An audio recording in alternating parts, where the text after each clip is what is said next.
There are places where no one needs to say it out loud, but you still know you're not really welcome. Marcus Green felt that the first week he moved into Greenhill.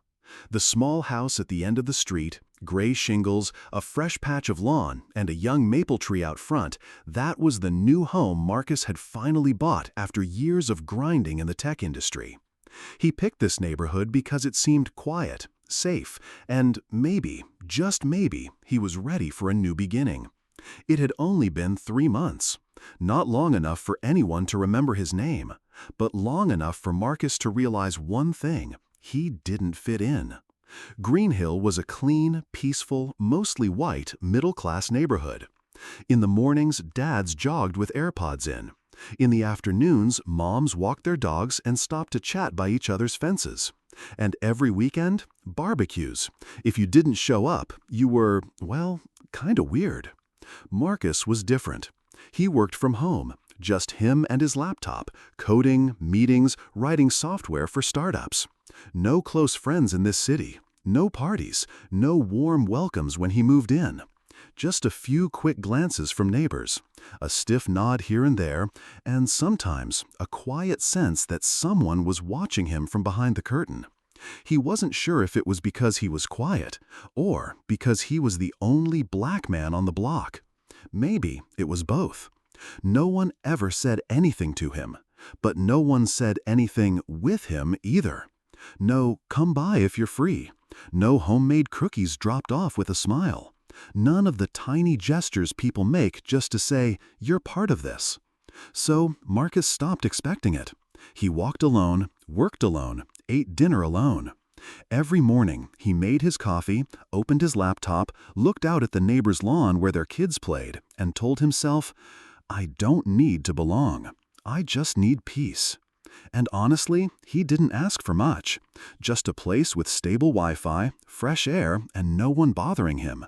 He wanted to live quietly, decently, like a shadow among settled lives. But what Marcus didn't know was, no matter how hard he tried to go unnoticed, there would always be someone watching him with a very different gaze. And sometimes, all it takes is one small action to turn that gaze into a 911 call. That Thursday afternoon felt just like any other. Soft sunlight, crisp air. Marcus stood on his porch, phone in hand, squinting at the screen. The Wi-Fi was acting up. Nothing major. He figured he'd check it out. Maybe change the password, just in case. That was it. But for someone watching from across the street, that didn't look normal at all. And what happened next would not only change Marcus's quiet life, but rip the lid off a terrifying truth hiding beneath the calm surface of Greenhill. Because in some places, danger doesn't come from strangers. It comes from the people you trust most. And sometimes, the one you're afraid of is actually the only person keeping you safe. Just minutes after noticing the network lag, Marcus spotted an unfamiliar device connected to his Wi-Fi. The name didn't ring any bells. He'd never seen it before. And that was where everything began. Marcus wasn't the kind of guy to panic over tech issues. As a software developer, he was used to glitches. A frozen screen on Zoom could be bandwidth. A slow-loading website? Probably a server issue. He'd trained himself to rationalize everything. But that afternoon, the Wi-Fi wasn't just slow, it was weirdly slow. In the middle of a client call, the screen froze. Voices broke up into robotic shards. He tried restarting the app. No change. That's when Marcus decided to check his network settings. It only took a few taps to access the router. The interface was simple. The list of connected devices popped up as usual. His laptop, his phone, the smart TV, the speakers, and then one unfamiliar name at the very bottom. Greenhill Guest. Marcus frowned. He'd never named any of his devices that. His network didn't even have a guest mode, and even if it did, no one else knew the password. It wasn't a random factory-generated name like XJ92-KTP. It was clearly hand-labeled, deliberate. It sent a chill down his spine, like someone was trying to blend in, trying to make their device look normal for the neighborhood. He clicked to view more details. Not much showed up, just a local IP address, online status, and connection time, nearly 14 hours straight, which meant someone had been connected to Marcus's private network all day. That wasn't accidental. That was intentional. Marcus took a deep breath. He remembered an old tip from a former colleague. If you suspect someone's on your network, reset your router and change the password immediately. He followed the steps. While the router rebooted, Marcus stepped out onto the porch for a stronger signal. His fingers flew across the screen, typing out a strong new password, long with uppercase, lowercase, numbers, and special characters. He just hit save when he noticed a shift in the light. That subtle change you feel when someone's watching. Marcus looked up. Across the street, behind a half-open curtain, a woman with neat silver hair was staring directly at him. Her eyes didn't say hello.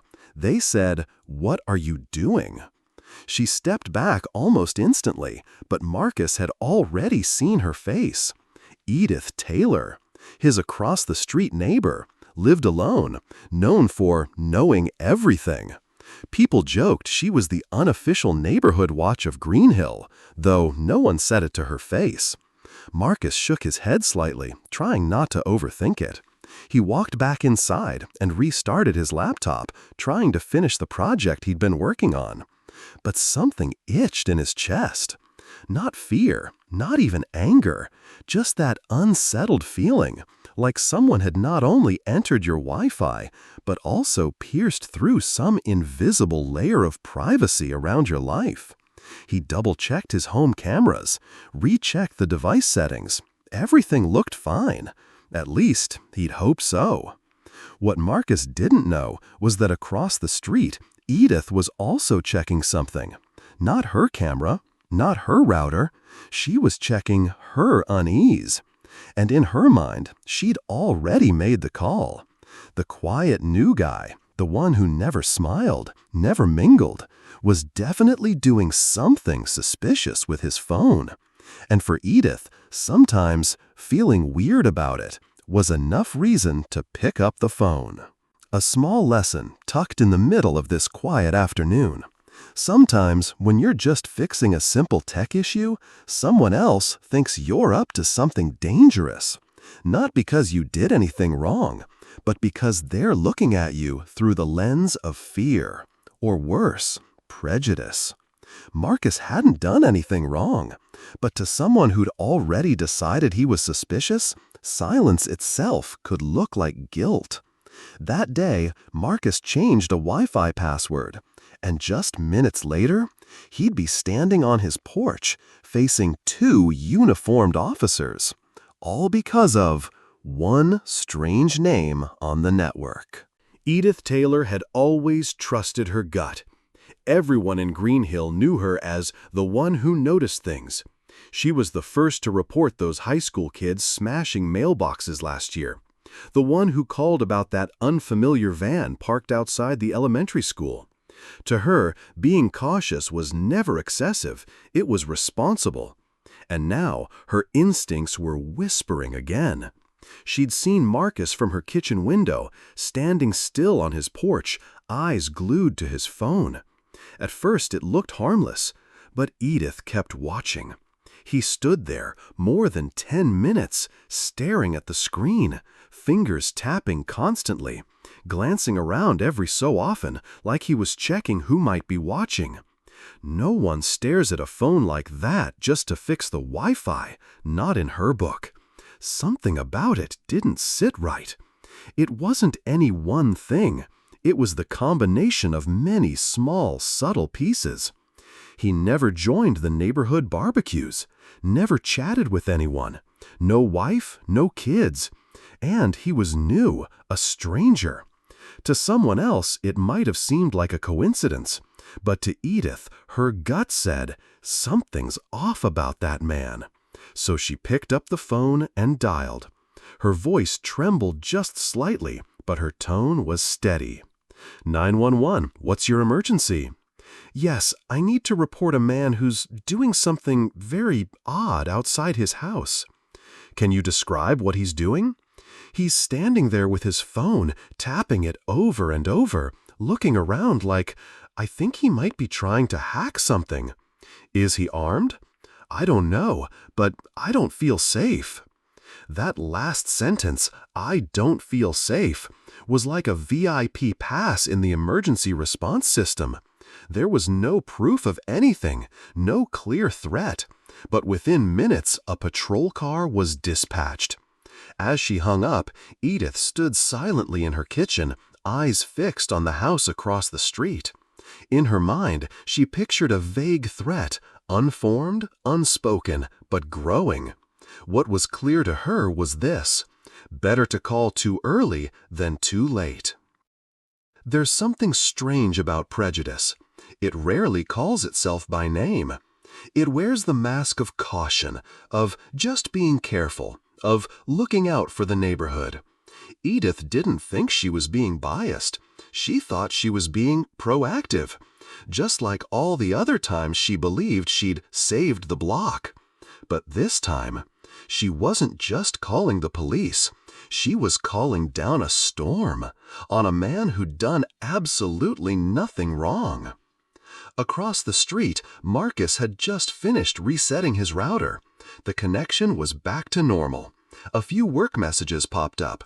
Everything seemed fine again.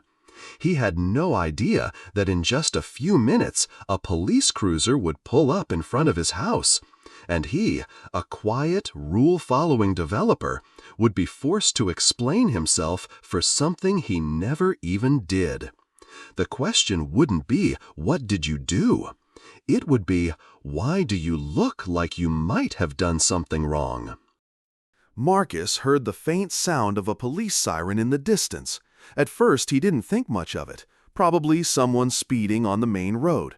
Or, like last week, kids messing with the fire alarm again. He remained seated on the porch, coffee cup in hand, enjoying the last golden sliver of afternoon sun. Until the black and white patrol car slowed and stopped right in front of his house. Marcus frowned.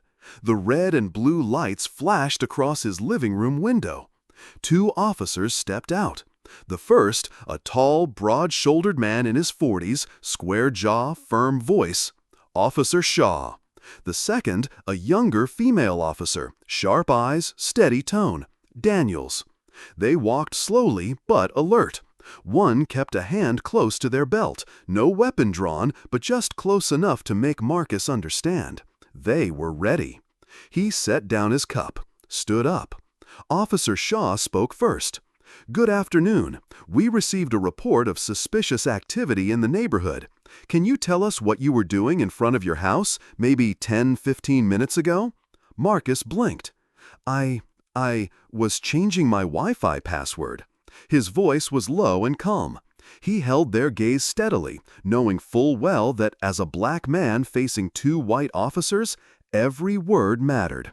Every gesture counted. Daniels glanced at her partner, then back at Marcus. "Just changing a password?" "Yes, there was an unknown device connected to my network. I didn't recognize it. I disconnected it and updated the password. That's all." Shaw narrowed his eyes. "You live here?" Marcus gave a half-smile. That question, "Do you live here?" wasn't new to him. His car was parked in the driveway, his name was printed clearly on the mailbox, but he still answered, because he knew now wasn't the time for debate. "Yes, I live here, 3125 Greenhill. Bought the house 3 months ago." Just then, another voice cut in from behind the officers. "That's not right." All three turned. Edith Taylor stood tall on her front porch, arms folded, voice sharp as steel. "He's not like the rest of us. Always quiet, always glued to that phone. I've been watching. He stands out there every evening. I don't feel safe." Marcus froze. He wasn't surprised. He'd known someone had been watching him from behind the curtains. He just hadn't expected her to step out and confirm the narrative she'd built in her own mind. Shaw turned to her. "Ma'am, do you have any evidence that this man has done anything illegal?" Edith hesitated. I don't have proof, but I know something's not right. I can feel it." Daniels exhaled, as if suppressing a personal reaction. Shaw turned back to Marcus. "Would you be willing to show us your router settings? If it's as you say, we'll be on our way." Marcus sighed inwardly. No one in this neighborhood had ever asked his name, but today they wanted to see the Wi-Fi settings inside his home. All because one woman said she felt unsafe. He nodded. "Sure, come in." They stepped into the house. Marcus pointed to the open laptop on his desk. He navigated to the router's admin page. The list of connected devices loaded instantly, all familiar, except one, still there. Green Hill Guest. Status connected. Time online 15 hours 22 minutes. Daniels narrowed her eyes. "This isn't yours?" Marcus shook his head. "I live alone. I don't share my Wi-Fi. I've never named a device like that." Shaw leaned in. "Can you tell what the device is doing on your network?" Marcus nodded. "I can check the access logs." He opened the Logs tab, clicked a few times, then stopped. His hand hovered mid-air. His back stiffened, as if something cold had just touched his spine. One line flashed across the screen. Access, security camera, living room, cam 1. Daniels read it aloud. Security camera? Marcus turned the laptop toward them, pointing at the log entry. "Someone's watching. The camera inside my house." Silence fell across the room. The kind of silence that drops when everyone realizes this isn't just a misunderstanding. This was not just an overreaction, not just a paranoid 911 call. This was the first sign of something much bigger. Daniels leaned in, her eyes narrowing as lines of data scrolled across the screen in the router's access log. Accessing video stream, camera 2, camera 3. She glanced sideways at Marcus. "How many security cameras do you have in the house?" "4, Marcus said quietly. "Living room, hallway, backyard, and one by the front door." Shaw stepped around behind him, his whole posture stiff, as if someone had just dropped a heavy truth on the back of his neck. "And you're saying someone's been watching all of those feeds through a device that doesn't even belong to you?" Marcus nodded. "Not just watching, the device is still connected. It's been active for almost a full day." Outside the window, the afternoon sun still lit up Edith's porch. Everything looked peaceful. Too peaceful. Marcus tapped a few more times and expanded the log. A new panel appeared, listing external IP addresses accessing the security system through that same rogue device. Daniel squinted. "Hold on, these aren't just local connections." Shaw leaned closer. "She's right, multiple IP addresses. Some of these aren't even part of your network." Marcus paused. Then he started digging deeper, switching from access logs to stream analysis. One stream caught his attention. Camera outside, alternate location. Then a still image loaded. It wasn't his house. Marcus stiffened. "That's not my home." The camera feed showed a kitchen, red and white checkered tablecloth, west-facing window, a picture of a cat framed on the wall. Daniels looked closer, then slowly turned toward the front window. Perfect match. That kitchen belonged to Edith. Marcus didn't say a word. He just stared. Shaw stepped back, like he was the one who'd been caught on camera. Daniels asked, "Are you sure that device is the source?" Marcus nodded. "I'm no hacker, but I know this stuff. Someone set up a fake Wi-Fi network in the area, same name as the original. When people's devices auto-connect, they inject malware and gain remote access." Shaw exhaled heavily. "So you're saying the whole neighborhood could be under surveillance right now?" Marcus looked him dead in the eye. "I think it already is." Daniels glanced toward the window again, then stepped outside. Edith still stood by her gate, arms folded like a woman who had just saved the neighborhood from danger. Shaw raised his voice. "Mrs. Taylor, could you come over for a moment?" Edith walked toward them, a hint of triumph in her stride. "See, I told you, he's up to—" Marcus didn't let her finish. He turned the screen toward her. "Would you like to see what I just found?" He didn't wait for an answer. He hit play. The footage loaded. A dimly lit room appeared. The camera was slightly tilted, but clear enough to show a dark wood dining table, an off-white fridge, and a glass teapot with chamomile flowers. Edith froze. Her mouth opened, then closed. No words came out. Just a long, heavy silence. The kind that lands between two storms. "That's my house," she whispered. Shaw's tone turned rigid. "It looks like someone may be using a rogue Wi-Fi signal to access home security systems, and the originating device may be very close, as in just a few doors down."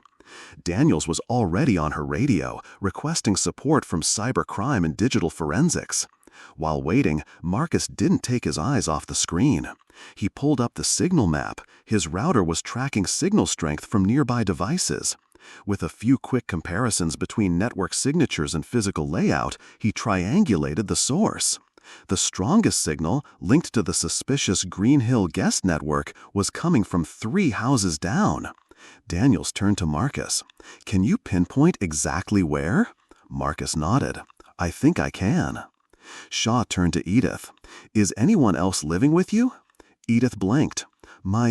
My grandson, Ryan. He's in college, computer science major, moved in a few weeks ago.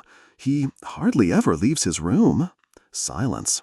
No one spoke. Marcus stood, his eyes drifting toward the street. Neat homes, glowing windows, half-drawn curtains. A quiet, clean, safe neighborhood. And somewhere inside it, someone was watching. Not from outside, but from within. Ryan Taylor didn't look like someone capable of spying on an entire neighborhood. He was thin, pale, introverted, just 22 years old, a computer science student at the local university. He had moved in with his aunt, Mrs. Edith Taylor, just a few weeks after Marcus arrived on Greenhill Street. Almost no one noticed him. In truth, just like Marcus, Ryan was invisible in the eyes of the neighbors. But there was one important difference. Marcus chose to stay quiet because he never felt welcome. Ryan chose silence because he had something to hide. Edith's house was 3 doors down from Marcus's. Lavender in the front yard, a little porch swing under the eaves. It looked like something straight off a Suburban postcard. As Edith walked in with Officer Shaw and Daniels, she still looked stunned. Her kitchen, once her haven, her controlled space, now felt like a place she no longer fully owned. "Ryan," she called out as the door shut behind them. "Ryan, where are you?" No answer. Shaw signaled for Daniels to spread out. Both moved quickly toward the stairs. "Police," Shaw called up. "We need to speak with you, right now." A soft sound. The quiet click of a laptop closing. Then slow footsteps. The door creaked open. Ryan stood there, messy hair, red eyes, marker stains on his fingers. He looked like any college kid who'd pulled an all-nighter. "What's going on?" he asked, voice dry and tight. Shaw didn't sugarcoat it. "We have reason to believe a rogue Wi-Fi signal has been originating from this area, used to access neighbor security cameras, traced back to an IP address inside this house. Do you know anything about that?" Ryan opened his mouth, but said nothing. His fingers tightened around the doorframe. I don't know. I didn't do anything," he stammered. Daniel stepped forward. "You study computer science, right, Ryan? We'd like to see your computer." Ryan shook his head quickly. No, you don't have a warrant. I have privacy rights." Shaw's tone deepened. "You do, and we'll get the warrant if we have to. But we're giving you a chance. If there's anything to explain, now's the time." The room grew heavier than the moment Marcus had first seen Greenhill Guest on his network. Because now, the suspect wasn't an outsider. He was family. Edith looked at her nephew, voice trembling. "Ryan, talk to me. Was it you? Was the camera in my kitchen because of you?" Ryan dropped his head. For a long while, he said nothing. Then something in him broke. He exhaled, eyes closing, like he wished he could disappear. "At first, it was just a test," he said softly. "I wanted to see if I could make a fake Wi-Fi network and trick people into connecting, like a lab project." "And then?" Daniels pressed. Ryan swallowed hard. "Then I saw their devices connected. Their security settings were weak. I could view their cameras. Just one, maybe two at first. I was curious. I didn't mean anything by it." Shaw's voice turned sharp. "How many homes did you access, Ryan?" Silence. Edith's lip quivered. Her eyes filled. Ryan looked up. "I didn't count. Maybe 7 or 8? I know it was wrong. I didn't download anything. I didn't share it. That didn't help."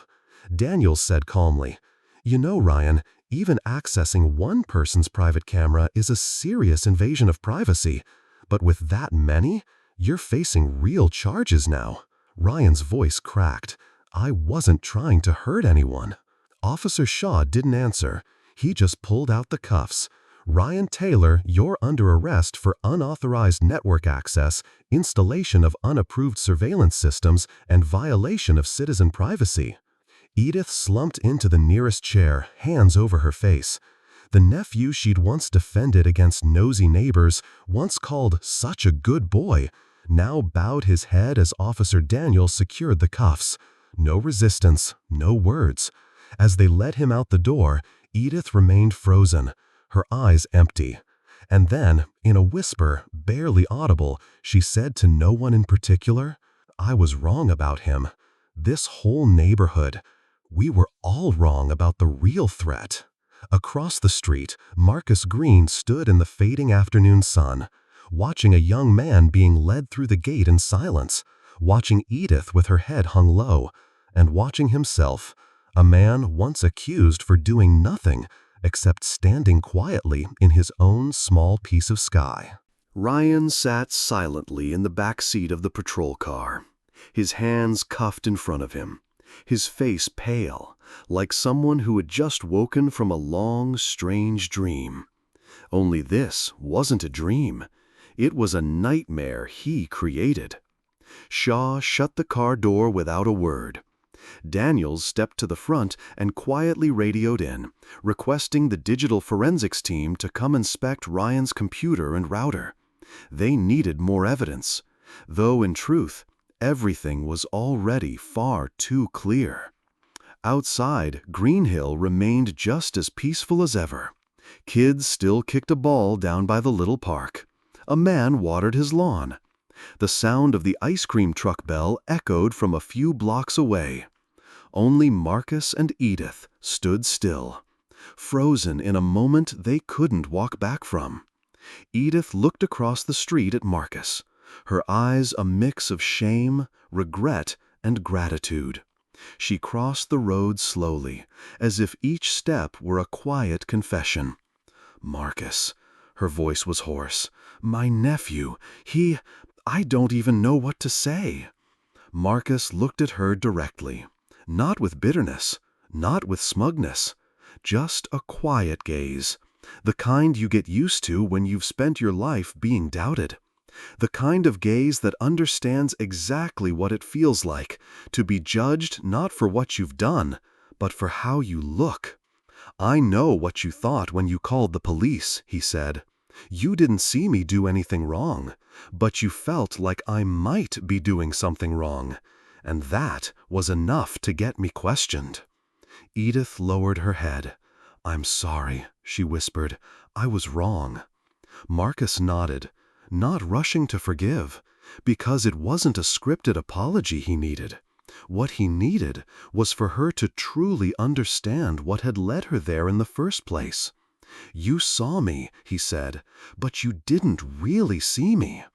You saw me standing alone, and you decided that meant something dangerous. all the while, the person who lived under your roof, the one you trusted most, was the one doing something you never could have imagined. Silence. Edith bit her lip. Her hands shook. "I've always believed in trusting my instincts," she said quietly. "But maybe I never ask myself if those instincts were shaped by bias." Marcus nodded gently. "Maybe," he replied, "we shouldn't call it instinct if it's only based on skin color and silence." A few neighbors had started to step onto their porches. They'd seen the cop cars. They saw Ryan being led away. They saw Marcus and Edith standing together now, no words left to say. And maybe, just maybe, they were beginning to realize something. That the peace of Greenhill had always just been a surface. And that the real threats, they didn't always come from those who looked suspicious. They came from places no one bothered to look.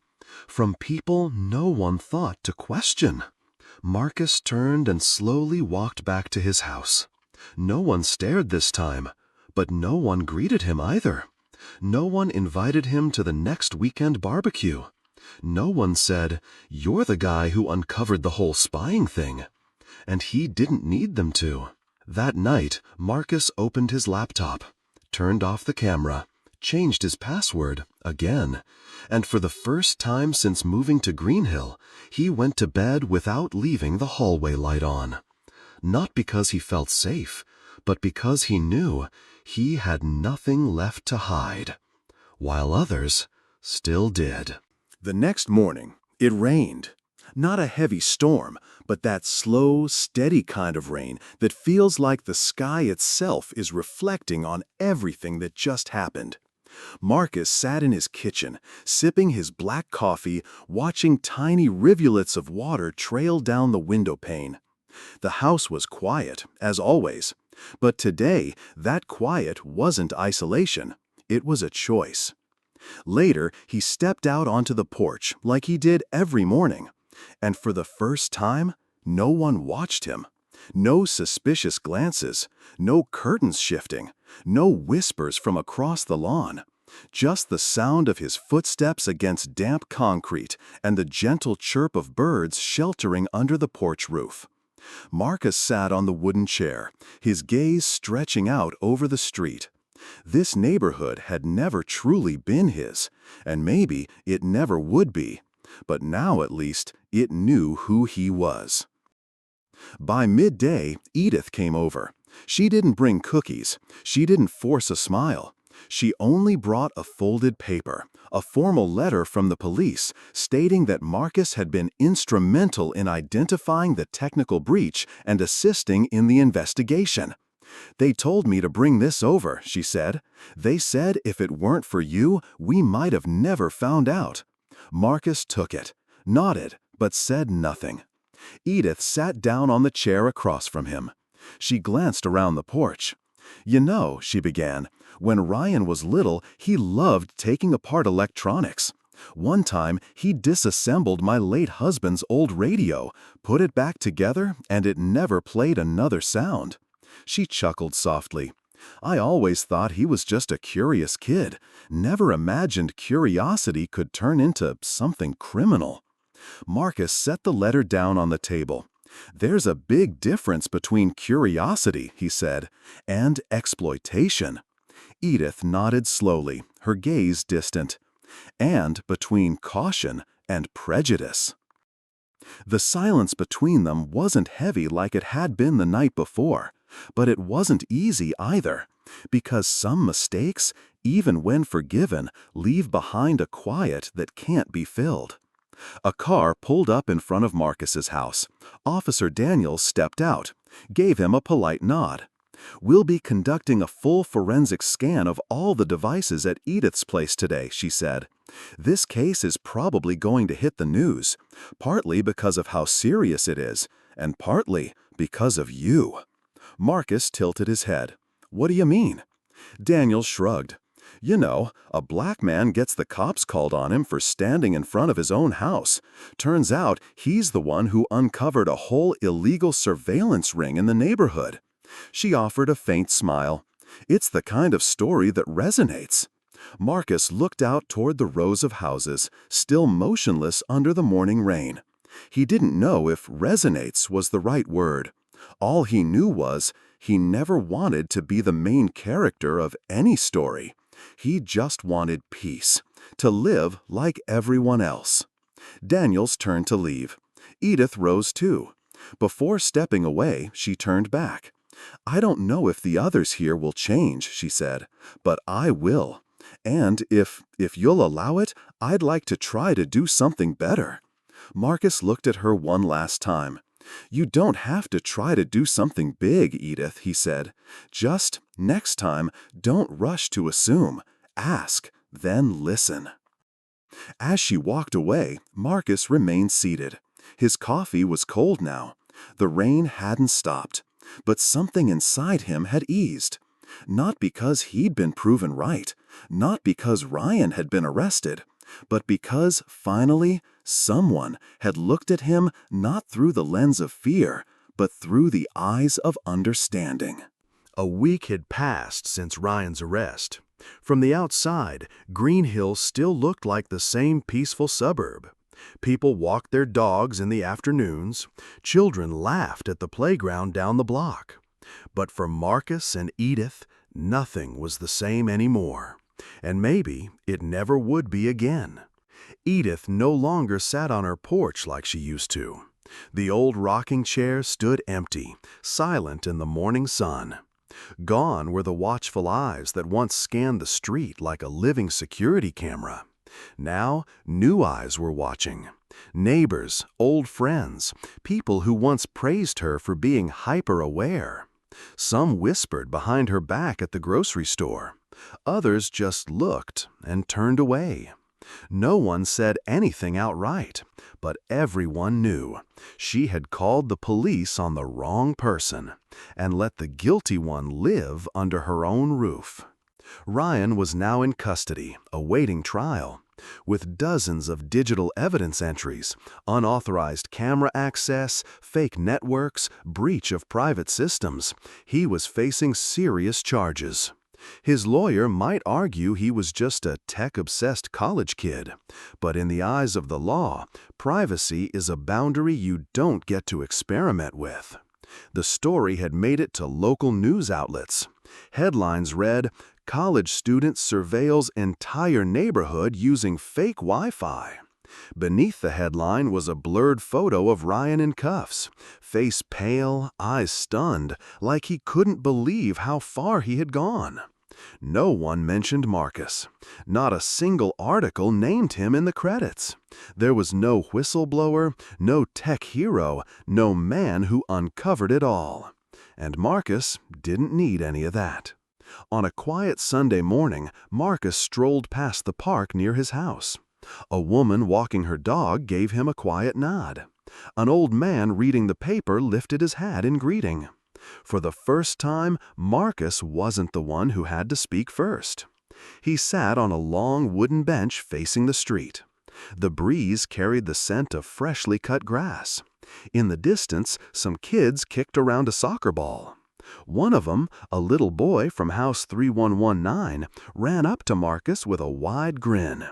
"You're the Wi-Fi guy, right? My dad says you're the smartest person on the whole block." Marcus laughed. He shook the boy's hand. "I'm not the Wi-Fi guy," he said. "I just noticed something wasn't right." The boy nodded thoughtfully. "Well, that's still pretty cool." Marcus watched him run back to the game, then turned his gaze toward the row of familiar rooftops. At the far end of the park, Edith stood quietly. She didn't walk over. She didn't say a word. She just watched, and for the first time in years, allowed herself to be still. Not judging, not analyzing, just reflecting. She realized, for all those years, she had used instinct as a tool to size people up. But in doing so, she'd never really listened. No one was forcing Edith to change, but she knew if she didn't, she'd spend the rest of her life in a neighborhood that looked safe, while her own heart stayed cold with fear. Back home, Marcus opened the front door. Sunlight poured in through the windows, casting reflections across the laptop screen still asleep on his desk. He sat down, didn't wake the laptop, just leaned back and closed his eyes. And for the first time since moving to Green Hill, he didn't feel like a guest in someone else's world. Not because he was accepted, not because he was finally seen, but because he now knew his own worth, whether anyone else saw it or not. 3 months after the incident, Ryan finally appeared in court. The courtroom wasn't crowded, but every eye in the room locked onto him. The quiet senior college student who once lived in a small upstairs room, silently tapping into the private lives of an entire neighborhood. On the judge's bench sat hundreds of pages of evidence: log files, IP maps, video extracts from hacked security cameras. The Cybercrime Division had identified 11 households that had been infiltrated, including living rooms, kitchens, backyards, and even bedrooms. Some residents never even knew their cameras could be accessed remotely. And others, like Edith, had never imagined that curiosity could become a weapon. Ryan kept his head down the entire trial. He didn't look at anyone. He confessed everything. What started as a simple school assignment had turned into a rush. The ability to peek into other people's lives made him feel powerful. His lawyer asked for leniency, citing a clean record, no financial damages, and youthful immaturity.